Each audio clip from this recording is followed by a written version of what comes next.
Hello welcome to IAS Factors UPSC news box current affairs. നമ്മൾ ഇന്ന് ഒരു interesting ടോപ്പിക്കായിട്ട് start ചെയ്യാമെന്ന് വിചാരിക്കുന്നു. കാരണം എപ്പോഴും ന്യൂസിൽ വരുന്നതാണ് Ajit Doval whenever you talk about, പ്രത്യേകിച്ച് ഇന്ത്യയുടെ നാഷണൽ സെക്യൂരിറ്റി അഡ്വൈസർ എന്നൊക്കെ കാണുമ്പോൾ എപ്പോഴും NSA എന്നൊക്കെ പറയുമ്പോൾ നമ്മൾ അജിത് ദോവൽ എന്നൊക്കെ പറയും. So who exactly is Ajit Doval? ശരിക്കും അദ്ദേഹം ഒരു IPS ഓഫീസറാണ് and is also called as the Indian James Bond. അപ്പോൾ എന്തുകൊണ്ടായിരിക്കും അദ്ദേഹത്തിന് ഇന്ത്യൻ ജെയിംസ് ബോണ്ട് എന്നൊക്കെ വിളിക്കുന്നത്? സോ ഡെഫിനറ്റ്ലി IAS ന്യൂസ് ബോക്സിൽ UPSC ന്യൂസ് ബോക്സിൽ നമ്മൾ ഡിസ്കസ് ചെയ്യാനൊരു കാരണം എന്ന് വെച്ചാൽ ഇതിൽ NSA എന്ന് പറയുന്ന ഒരു ഇമ്പോർട്ടൻറ്റ് ആസ്പെക്റ്റും കൂടെ ഉണ്ട്, നാഷണൽ സെക്യൂരിറ്റി അഡ്വൈസർ. അദ്ദേഹം അപ്പോൾ ഈ NSA എന്ന് പറയുന്ന ഏജൻസി പണ്ട് തൊട്ടേ ഉള്ളതാണോ, 1947 തൊട്ടേ ഇന്ത്യയുടെ സെക്യൂരിറ്റി ഡിവിഷനാണോ, അതോ റീസെൻ്റ് ആണോ എന്നുള്ള കുറച്ച് കാര്യങ്ങളും, എന്തുകൊണ്ടാണ് അദ്ദേഹം ഈ ഒരു ഇന്ത്യൻ ജെയിംസ് ബോണ്ട് അറിയപ്പെടുന്ന കുറച്ച് കാര്യങ്ങളൊക്കെ നമുക്ക് ഇതിനകത്ത് നിന്ന് ഫൈൻഡ് ഔട്ട് ചെയ്യാം. So before we move on, do subscribe to നമ്മുടെ Telegram channel, our Telegram channel IAS factor. മെറ്റീരിയൽസും കാര്യങ്ങളൊക്കെ നിങ്ങൾക്ക് ഇതിൽ കിട്ടാവുന്നതാണ്. Okay, so let's move on. Ajit Kumar Doval, അദ്ദേഹത്തിൻ്റെ മുഴുവൻ പേരാണ്. 1945. ഇത് കാണുമ്പോൾ തന്നെ അദ്ദേഹം നമുക്കറിയാം ഏകദേശം ഇപ്പോൾ ഇത്രയും വലിയ മാസ്റ്റർ ബ്രെയിൻ ഉള്ള ആളെന്ന് പറയുന്നതും ഹീസ് ഓൾമോസ്റ്റ് 80 years നൗ. റിട്ടയർമെൻറ്റിന് ശേഷം ഇത്രയും പ്രായം ഉണ്ടായിട്ടും he is called as the Indian James Bond. 2014 തൊട്ടാണ് അദ്ദേഹം നാഷണൽ സെക്യൂരിറ്റി അഡ്വൈസർ ആവുന്നത്. So he was born in Garhwal in ഉത്തരാഖണ്ഡുകാരനാണ്.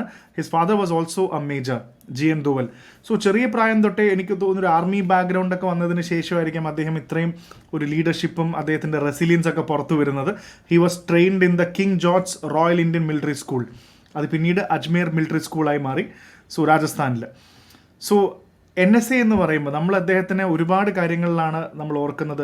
ഇപ്പോൾ ഓപ്പറേഷൻ സിന്ദൂർ വരുമ്പോഴും ഇതിൻ്റെ master brain, national security adviser എല്ലാവരും തീരുമാനിച്ചിട്ടാണ് ഇത് ചെയ്യുന്നത്. ശരിക്കും എന്താണ് ഈ നാഷണൽ സെക്യൂരിറ്റി അഡ്വൈസർ എന്ന് പറയുന്ന പദവി, ഈ പോസ്റ്റ് എന്താണ് നമുക്ക് അതിനെക്കുറിച്ച് അറിയാം. NSA എന്ന് പറയുന്നത് നാഷണൽ സെക്യൂരിറ്റി അഡ്വൈസർ തന്നെയാണ്. ഗവൺമെൻറ് ഓഫ് ഇന്ത്യയുടെ ഏറ്റവും പ്രധാനപ്പെട്ട സെക്യൂരിറ്റി ആൻഡ് സ്ട്രാറ്റജി ഫ്രെയിംവർക്കിന് നേതൃത്വം കൊടുക്കുന്ന ഏജൻസിയാണിത്. So he is the chief advisor. Prime minister of ഇന്ത്യയുടെ ചീഫ് അഡ്വൈസറാണ്, പ്രത്യേകിച്ച് നാഷണൽ ആൻഡ് ഇൻ്റർനാഷണൽ കാര്യങ്ങളിലും സെക്യൂരിറ്റി മാറ്റേഴ്സിൽ. അതുകൊണ്ട് തന്നെ ഒരു കൗൺസിലുണ്ട്. I don't know how many of you heard about this, the national security council, NSC chair ചെയ്യുന്നതും ഹെഡ് ചെയ്യുന്നതും പ്രൈം മിനിസ്റ്ററിനെ അഡ്വൈസ് ചെയ്യുന്നത് എല്ലാം നാഷണൽ സെക്യൂരിറ്റിയുടെ അഡ്വൈസറുടെ ഉത്തരവാദിത്തമാണ്. So remember, national security council NSC ഉണ്ട്, അതിൻ്റെ ഹെഡാണ്.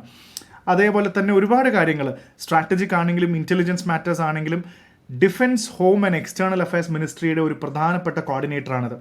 അത് പറയാൻ കാരണം എന്ന് വെച്ചാൽ എപ്പോഴും ഒരു സെക്യൂരിറ്റി ഇഷ്യൂ ഉണ്ടായിക്കഴിഞ്ഞാൽ ഒന്നില്ലെങ്കിൽ defence and obviously home department and home ministry and external affairs ministry, ഇവർ മൂന്നും കൂടെയാണ് ഡെഫിനറ്റ്ലി ഒരു ഇൻ്റർനാഷണൽ ഇഷ്യൂ ഒക്കെ വരുമ്പോൾ ഇതിന് തീരുമാനങ്ങൾ എടുക്കേണ്ടത്. അപ്പോൾ ഇതിൻ്റെ മുഴുവൻ കോർഡിനേഷനും NSA ആണ് ചെയ്യുന്നത്.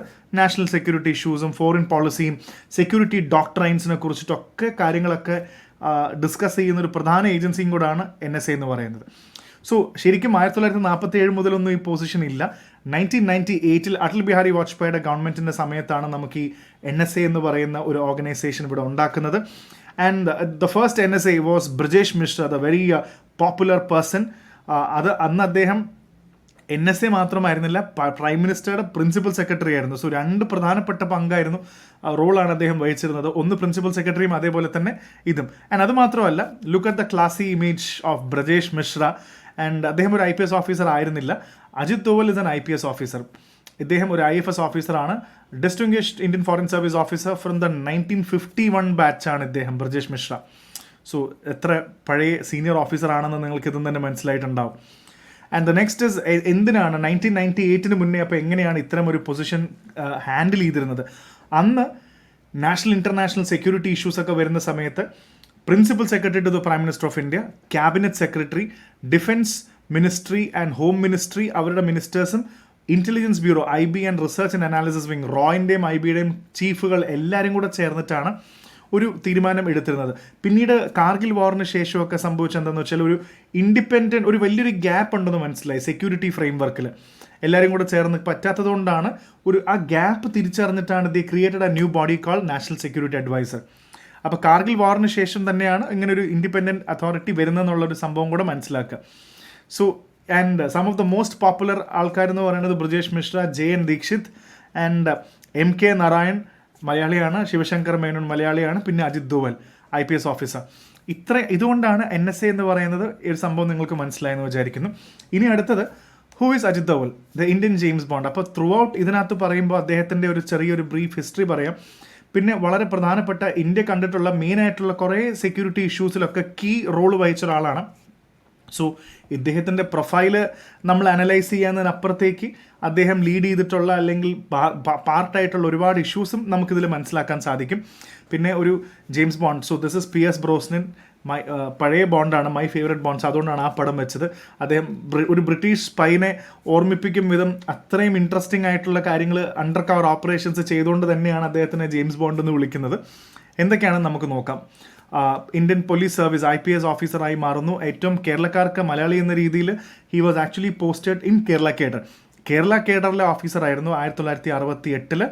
പിന്നീട് പഞ്ചാബിലും മിസോറാമിലും നടന്ന ഒരുപാട് ഇൻസർജൻസി, ആ കാലഘട്ടത്തിലുണ്ടായിരുന്ന സെപ്പറേറ്റിസ്റ്റ് മൂവ്മെൻറ്റ്സും ഇൻസർജൻസി മൂവ്മെൻറ്റ്സിനും ഒരുപാട് ഗവൺമെൻറ്റിന് അവരെ ഈ ഒരു മൂവ്മെൻറ്റ് സപ്രസ് ചെയ്യാൻ സഹായിച്ചൊരു ഓഫീസറും കൂടാണ് Ajit Doval. So let's understand, IPS ആയിരിക്കുന്ന സമയത്ത് ഡെഫിനറ്റ്ലി കേരള കേഡറാകുമ്പോൾ അദ്ദേഹം ഉറപ്പായിട്ടും കേരളത്തിൻ്റെ പല ഭാഗങ്ങളും വർക്ക് ചെയ്തിട്ടുണ്ടാവാം. നമുക്കതിനെക്കുറിച്ച് പബ്ലിക് ഡൊമൈനിൽ ഇൻഫർമേഷൻസ് വളരെ കുറവാണ്, അദ്ദേഹത്തിനോട് തന്നെ ചോദിക്കേണ്ടി വരും എവിടെയൊക്കെയാണെന്ന്. പക്ഷേ കണ്ണൂരിൽ വർക്ക് ചെയ്യുന്ന സമയത്ത് ഡെഫിനറ്റ്ലി 1971 തലശ്ശേരി കലാപം ഭയങ്കര പോപ്പുലർ ആയിരുന്നു ആ കാലത്ത്. അതായത് ഹിന്ദു മുസ്ലിംസിൻ്റെ ഒരു ചെറിയ റയറ്റായിരുന്നു. അദ്ദേഹം അവിടെ ഇരിക്കുന്ന സമയത്താണ് അദ്ദേഹം ആ തലശ്ശേരി റയറ്റിൽ വളരെ പ്രധാനപ്പെട്ട പങ്ക് വഹിച്ചിട്ടുണ്ട്. So as A young officer, he was a very young IPS officer. ഒരു പീസ്ഫുൾ റെസൊല്യൂഷന് വേണ്ടി അദ്ദേഹം ശ്രമിച്ചിരുന്നു എന്ന് നമുക്കൊരു ഇൻഫർമേഷൻ ഉണ്ട്. സോ അതുകൊണ്ടാണ് ഇത് നോക്കിയത്. പിന്നീട് നമുക്ക് നോക്കാം എന്തുകൊണ്ടാണ് അദ്ദേഹത്തിന് ജെയിംസ് ബോണ്ട് വിളിക്കുന്ന പല ഓപ്പറേഷൻസ് കാരണമാണ്. അതിൽ പ്രധാനപ്പെട്ട ഒരു ബ്രിട്ടീഷ് സ്പൈ എന്ന് പറയുന്ന രീതിയിൽ ജെയിംസ് ബോണ്ടിനെ പോലെ തോന്നുന്നത്, he was in Pakistan for 7 years as undercover. നമ്മൾ സാധാരണ സിനിമകളിൽ മാത്രമേ ഇങ്ങനെ കാണാറുള്ളൂ. മറ്റൊരു രാജ്യത്ത് വേറൊരാളായി പോയി താമസിക്കുക എന്ന് പറയുന്നതൊക്കെ ഇറ്റ് ഈസ് നോട്ട് ഈസി. അദ്ദേഹം 7 വർഷം പാകിസ്ഥാനിൽ ഒരു സാധാരണക്കാരനായി താമസിച്ചു. ഉറുദു സ്പീക്കിംഗ് മുസ്ലിമാനായി താമസിച്ചു. അവിടെ പള്ളിയിലൊക്കെ പോയി അവിടെ ലോക്കലി ഉള്ള ടെററിസ്റ്റ് ആക്ടിവിറ്റീസിനെ കുറിച്ച് എല്ലാ ഇൻഫർമേഷനും ഗ്യാദർ ചെയ്ത് ISIയുടെ മൂവ്മെൻറ്റ്സ് കണ്ടുപിടിച്ച് ഇന്ത്യയിലേക്ക് റിപ്പോർട്ട് ചെയ്തിരുന്ന ഒരു അണ്ടർ കവർ. സോ 7 വർഷമൊക്കെ പിടിക്കപ്പെടാതെ നിൽക്കുക എന്ന് പറയുന്നത് തന്നെ വലിയ കാര്യമാണ്. He mastered Urdu and he immersed himself in the local culture to blend in. അതേപോലെ he gathered intelligence against the ISI and militants targeting India. വലിയൊരു ഇൻഫർമേഷൻ സ്ട്രീമിംഗ് നടത്താൻ പറ്റി അദ്ദേഹത്തിന്. And he is also known for the operation black thunder. 1988 നമുക്ക് operation blue star, Indira Gandhi, golden ടെമ്പിളിൽ militants വന്ന സമയം 1984. അതിന് ആ കാലഘട്ടം we know that it was a very dark age of നമ്മുടെ ഇൻറ്റേർണൽ സെക്യൂരിറ്റി ഹാൻഡ്ലിങ്ങിൽ ഒത്തിരി പേര് വലിയൊരു ഇഷ്യൂ ഉണ്ടായി. അതിനുശേഷം ഇന്ദിരാഗാന്ധി തന്നെ കൊല്ലപ്പെട്ടു. സോ അതിനുശേഷം സിമിലർ തിങ് കുറേ മിലിറ്റൻസ് ഗുരുദ്വാരക്കകത്ത് ഗോൾഡൻ ടെമ്പിളിനകത്ത് കയറിയ സമയത്ത് Ajit Doval came as a Pakistani agent, disguised. അദ്ദേഹം ഒരു പാകിസ്ഥാനി ISI ഏജൻ്റ് ആണെന്ന് പറഞ്ഞ് അകത്ത് കയറി ഈ മിലിറ്റൻസിനെ എല്ലാം he convince them to the core. അവരെ കൺവിൻസ് ചെയ്തെടുക്കാൻ പറ്റി. എന്നിട്ട് അവരുടെ പ്ലാനുകളെല്ലാം കൃത്യമായി ചോർത്തിയെടുത്ത് സ്പൈ ചെയ്ത് he gave back to the military authorities in India. അതുകൊണ്ട് വളരെ കാൻഡിഡ് ആയിട്ട് ഈ ഓപ്പറേഷൻ ബ്ലാക്ക് തണ്ടർ നമുക്ക് നടപ്പിലാക്കാൻ പറ്റി. കാരണം അല്ലെങ്കിൽ ഓപ്പറേഷൻ ബ്ലൂ സ്റ്റാർ പോലെ ആയിപ്പോയേനെ.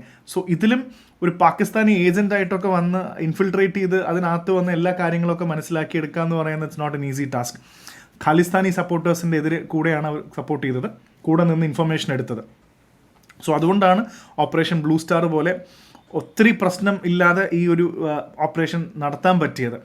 പിന്നീട് അതേപോലെ തന്നെ rest of the life he has worked as an undercover in Kashmir and north east.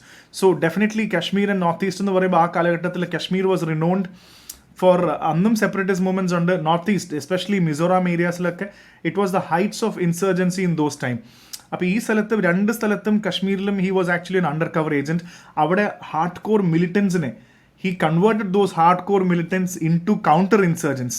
അവരെ കൊണ്ട് തന്നെ ഇൻഫർമേഷൻസ് എല്ലാം എടുത്ത് അതേപോലെ ഹീ വെൻറ്റ് ഇൻ ടു മിസോറാമിൽ ഇൻസർജൻ നെറ്റ്വർക്സിനകത്ത് ഇൻഫിൽട്രേറ്റ് ചെയ്തു. അദ്ദേഹം ഇൻഫിൽട്രേറ്റ് ചെയ്ത് അണ്ടർ കവറായി വന്നതിന് ശേഷം he played a pivotal role in negotiating peace with the Mizo National Front or the MNF. അപ്പോൾ ആ MNFും ഇവിടെയും വലിയൊരു പങ്ക് വഹിച്ചു അണ്ടർ കവർ ഓപ്പറേഷൻസിൽ. സോ ഇതെല്ലാം അദ്ദേഹത്തിൻ്റെ ഹോൾമാർക്ക് കരിയറാണ്, വെറുതെ അല്ല അദ്ദേഹത്തിനെ ഇത് വിളിക്കുന്നത്. പിന്നെ ഒത്തിരി വർഷങ്ങൾക്ക് ശേഷം when he became a senior officer, I think എല്ലാവർക്കും അറിയുന്നതാണ് കാണ്ഡഹാറിലെ hijacking. Air India flight IC-814 was hijacked. നമ്മളെല്ലാം കണ്ടതാണ് ഈ കാണ്ഡഹാർ പ്ലെയിൻ ഹൈജാക്കിംഗ് എന്ന് പറയുന്നത്. ഇതൊരു നെഗറ്റീവിലേക്കാണ് കലാശിച്ചത്. കാരണം എന്താണെന്ന് വെച്ചാൽ ഫൈനലി 155 പാസഞ്ചേഴ്സിനെ വെച്ചിട്ട് when they negotiated, he was one of the 3 negotiators task with securing the release of the 155 passengers. So ഇങ്ങനെ വന്നപ്പോൾ ഡെഫിനറ്റ്ലി ചെയ്യേണ്ടി വന്നത് എന്താണെന്ന് വെച്ചാൽ definitely they had to be a part of this. കാരണം എന്താണെന്ന് വെച്ചാൽ ടെററിസ്റ്റുകൾ വിട്ടുകൊടുക്കേണ്ടി വന്നു. സോ അതുകൊണ്ടൊരു ക്രിറ്റിസിസം ഇതിനകത്ത് ഓൾറെഡി ഉണ്ട് അതിനകത്ത്. പക്ഷേ ഡെഫിനറ്റ്ലി ഇത്രയും ആൾക്കാരുടെ ജീവിതം, ലൈഫ് വില വെച്ചതുകൊണ്ടാണ് നമ്മളത് ചെയ്തത്.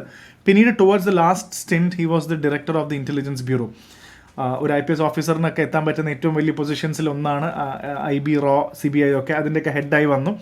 And he establish the MAC, the multi agency centre and the JTFI, joint task force and intelligence ഒക്കെ ഉണ്ടാക്കി ഒരു ലെഗസി നാഷണൽ സെക്യൂരിറ്റി ടൈറ്റൻ ചെയ്യാൻ വേണ്ടി. സോ പോലീസിംഗ് സർവീസിൽ വളരെയധികം കാര്യങ്ങൾ ചെയ്തതിന് ശേഷം after in 2009 he founded the Vivekananda international foundation. ഇതിൽ അജിത് ദോവലിൻ്റെ കൂടെ തന്നെ ജയശങ്കറിനെ ഒക്കെ നമുക്ക് കാണാം. ഇറ്റ്സ് എ തിങ്ക് ടാങ്ക്, ഒരു തിങ്ക് ടാങ്ക് ആണ്. സെക്യൂരിറ്റി ആൻഡ് നാഷണൽ പോളിസിക്കൊക്കെ വേണ്ടി ഒരു ഓർഗനൈസേഷൻ ഉണ്ടാക്കി അദ്ദേഹം റിട്ടയർമെൻറ്റിന് ശേഷമാണ്. ഇറ്റ്സ് സ്ട്രാറ്റജിക് ഡിസ്കോഴ്സ് ആണ്. പിന്നീട് വാട്ട് ഹാപ്പൻഡ് ഇസ് ഒരുപാട് 2014 ആയപ്പോഴാണ് Modi government, when Modi came in, he brought Ajit Doval into the fold as the NSA, national security advisor. അവിടെ തൊട്ട് ഇവിടം വരെ അദ്ദേഹത്തിൻ്റെ മാസ്റ്റർ ബ്രെയിൻ അല്ലെങ്കിൽ നമ്മൾ ഒരുപാട് പോളിസീസ് നമ്മൾ മുന്നിൽ വന്നിട്ടുണ്ട്. ഏറ്റവും പ്രധാനപ്പെട്ട സർജിക്കൽ സ്ട്രൈക്ക്, ഇന്ത്യ ഏറ്റവും പോപ്പുലറായ പത്രങ്ങളിൽ ഒരുപാട് ഇടം പിടിച്ചൊരു വലിയൊരു ന്യൂസ് ആയിരുന്നു surgical strikes against Pakistan.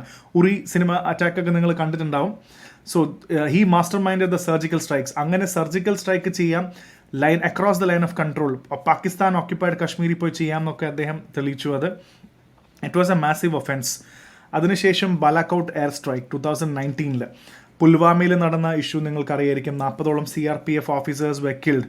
So ഇതിൻ്റെ പ്രതികാരമായിട്ടാണ് we counter attacked Balakot air strike എന്ന് പറയുന്നത്. 1971 ശേഷം ആദ്യമായിട്ടാണ് ഇന്ത്യ പാകിസ്ഥാനി ടെറിട്ടറി ബ്രീച്ച് ചെയ്ത് അവരുടെ എയർ സ്പേസിൽ പോയി അവിടെ പോയി മിലിറ്ററി സ്ട്രൈക്ക് നടത്തി തിരിച്ചു വരുന്നത്. So this showed India's zero tolerance policy of terrorism. നമ്മൾ ടെററിസം സീറോ ടോളറൻസ് പോളിസി ആണെന്നുള്ളത് ഒന്നും കൂടെ, this was a Balakot air strike was a classic example of the mastermind of Ajit Doval. പിന്നീട് നഴ്സസിൻ്റെ ഇത് നമ്മളും സിനിമയിലും മലയാളത്തിലൊക്കെ സിനിമകളിലൊക്കെ കണ്ടിട്ടുണ്ടാവും. ടേക്ക് ഓഫ് സിനിമയിലൊക്കെ നിങ്ങൾ കണ്ടിട്ടുണ്ടാവും. ഇന്ത്യൻ നഴ്സസിനെ രക്ഷിച്ചു കൊണ്ടുവന്നിരുന്ന ആ ഒരു പോളിസി. അപ്പോൾ അതായത് ഇറാഖി ഒഫീഷ്യൽസായിട്ടും കുർദിഷ് അതോറിറ്റീസായിട്ടൊക്കെ ഒത്തിരി പ്രോഗ്രാംസും ഡിസ്കഷൻസും ഡിബേറ്റ്സും ഡെലിബറേഷൻസും നടത്തിയതിന് ശേഷമാണ് ഫൈനലി ഇത് നമുക്ക് സാധ്യമായത്. ആൻഡ് ദ നെക്സ്റ്റ് പോപ്പുലർ, ഇതെല്ലാം ഓരോ ഇഷ്യൂസും കൂടാണ്. ദോക്ലാം സ്റ്റാൻഡ് ഓഫ്, ഇത് ഓർമ്മയുണ്ടോ? 2017 India China officers, do you remember the scuffle? അവരങ്ങോട്ടും ഇങ്ങോട്ടും പിടിച്ചു മാറ്റുന്ന ഒരു രംഗങ്ങൾ നമ്മൾ പത്രത്തിൽ കണ്ടിട്ടുണ്ടാവും. സോ ദോക്ലാം എന്ന് പറയുന്നത് it's a plateau. It lies near the tri junction of India. Sikkim Tibet ഭൂട്ടാൻ്റെ ട്രൈ ജംഗ്ഷനിൽ വരുന്ന സ്ഥലമാണ്. ഈ ഏരിയ എന്ന് പറയുന്നത് ഭൂട്ടാൻ ക്ലെയിം ചെയ്യുന്ന സ്ഥലമാണ്. പക്ഷേ ചൈന പറയുന്നു this is actually China's place. India officially Doklam ഇഷ്യൂവിൽ ഇന്ത്യ ഭൂട്ടാൻ്റെ ക്ലെയിമാണ് സപ്പോർട്ട് ചെയ്യുന്നത്. സോ ഇതിനു വേണ്ടി ഇന്ത്യ ചൈന ഒരുപാട് പ്രശ്നമുണ്ടായി. 73 days India and China faced a disputed territory. So ഇതിനെ ഡീഎസ്കലേറ്റ് ചെയ്യാനും ഈ സിറ്റുവേഷൻ ഡിഫ്യൂസ് ചെയ്യാനൊക്കെ ഏറ്റവും വലിയ പങ്ക് വഹിച്ചതും അജിത് ദോവൽ തന്നെയാണ്. So Doklam standoff. പിന്നെ obviously he has received Kirti Chakra 1988, making him the first police officer to receive this military owner.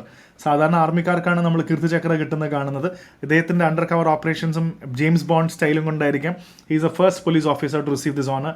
പിന്നെ police medal for his meritorious service, president's medal, അതേപോലെ ഓണററി ഡോക്ടറേറ്റ്, ഒത്തിരി സംഭവങ്ങൾ അദ്ദേഹത്തിനെ തേടി എത്തിയിട്ടുണ്ട്. ആൻഡ് ഫൈനലി നമ്മളിപ്പോൾ ഓപ്പറേഷൻ സിന്ദൂർ വരെ എത്തി നിൽക്കുമ്പോൾ India has responded very swiftly against Pakistan. അപ്പോൾ ഈ ഒരു കോണ്ടെക്സ്റ്റിൽ നമ്മൾ ഇത്രയും കാര്യങ്ങൾ കണ്ടു.